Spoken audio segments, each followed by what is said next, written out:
अब श्री कृष्ण जी का इतिहास देख लो। श्री विष्णु जी अवतार श्री कृष्ण जी, श्री राम वाली, श्री रामचंद्र जी के जीवन वाला भोग भोग के वो प्राणी श्री कृष्ण रूप में फिर जन्म हुआ।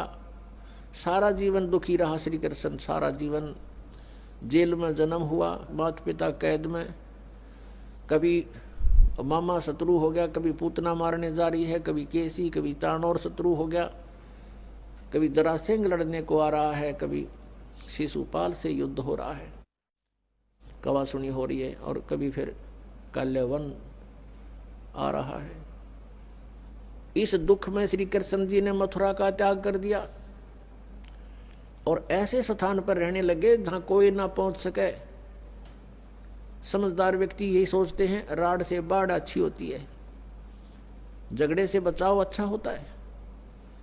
श्री कृष्ण जी उन सबको भी मार सकते थे, क्योंकि वो त्रिलोक के में एक विभागीय मंत्री है, विशेष शक्ति होती है प्राणी में, वो उनके अंदर शक्ति थी। लेकिन यही सोचा था कि किस किस ने मारूं, या तो सबकी बुद्धि भ्रष्ट। तो श्री कृष्ण जी ने द्वारका बनाई। समुद्र के बीच में एक टापू था जिसका केवल एक गेट था, द्वारिका, एक द्वार की नगरी। और ये सोच करके वहां यदि इतनी दूर पहले तो कोई आवेगा नहीं, ऐसे स्थान पर जा रहे हम, और वहां कोई आवेगा युद्ध करने तो हम एक ही तरफ से उसका सामना कर सकते हैं, इसलिए एक गेट था उसका, और बाकी 3 समुद्र था 3 तरफ। तो वहां श्री कृष्ण जी चले गए, अपना अधिकतर सारा ही जीवन वहां व्यतीत किया। यहाँ तो ज़्यादा से ज़्यादा 18 साल के 20 वर्ष के तक यहाँ रहे थे द्वारका में, और बाकी फिर लगभग 200 वर्ष तक जिए थे श्री कृष्ण जी, और बाकी का समय द्वारका में व्यतीत किया था उन्होंने। तो अब ये जो लोग अनजान संत ऋषि, ये गुरु नकली हमें भ्रमित करते हैं कि द्वारका का उस गोवर्धन का की परिक्रमा करनी चाहिए, और वृंदावन अवश्य जाना चाहिए, मथुरा में अवश्य जाना चाहिए, वहाँ हमारे भगवान ने लीला की है, उनके चरण कमल टिके हैं, वहाँ घूमा करते थे, स्नान किया करते थे। अरे श्री कृष्ण जी यहाँ तक 20 वर्ष रहे थे मथुरा में, बाकी 180 साल तो वहाँ रहे हैं द्वारका में, और वहाँ का नामो निशान मिट गया उस द्वारका को। इसलिए वहाँ खत्म की द्वारका, समुद्र में डूब गई श्री कृष्ण जी की मृत्यु के बाद, और यादों का विनाश हो गया था, आपस में लड़के मर गए थे, और जो बाकी शेष औरतें बची थी उनको अर्जुन ले आया था, सब खाली हो गई थी द्वारका। उसके बाद वो समुद्र ने डबो दी थी, अंदर चली गई। कारण यही था कि भगवान ने सोचा कि यहाँ आएंगे फिर ये धक्के खान द्वारका में इतनी दूर, इसलिए उसका नामो निशान मिटवा दिया था। अगर आज द्वारका होती तो ये नकली कहते द्वारका में भगवान रहे थे, वहाँ जाया करो, वहाँ बहुत पुण्य होता है।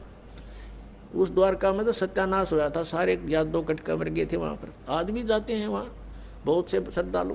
तो कहने का भाव यह है कि जब तक आत्म ज्ञान बिना नर भटके, इस तत्व ज्ञान बिना नर भटके, कदे मथुरा कदे काशी। फिर श्री कृष्ण जी का फिर कैसे अंत हुआ। श्री कृष्ण जी के सामने पूरा यादव कुल आपस में लड़का मर गया, पोते पड़पोते रिश्तेदार सब आपस में कट कर मर गए। और वो सारा सांग देख कर, वो सारा अनरस देख कर जब श्री कृष्ण जी की मृत्यु हुई, एक परिवार के सामने एक आधे की मृत्यु हो जाती है, उसका कलेजा फट जाता है, रो रो कर पागल हो जाता है इंसान। तो पुण्यात्माओं, आज तक हमें सत्यनारायण कथा नहीं मिली थी, और ये सत्य कथा है। सत्यनारायण का अर्थ है सच्चा भगवान, और सच्चे भगवान की सच्ची कहानी, सच्ची कथाएं। तो प्रसंग चल रहा है कि परमात्मा ने बताया कि तुम जब तक जन्म और मृत्यु के अंदर हो, सुख नहीं हो सकता, शांति नहीं हो सकती। अब इंद्र सोचता है ब्रह्मा विष्णु महेश सुखी होंगे। अब इन ब्रह्मा विष्णु महेश की आप देख रहे हो, श्री राम की, श्री विष्णु जी की, श्री कृष्ण जी की कैसे दुर्गति हुई।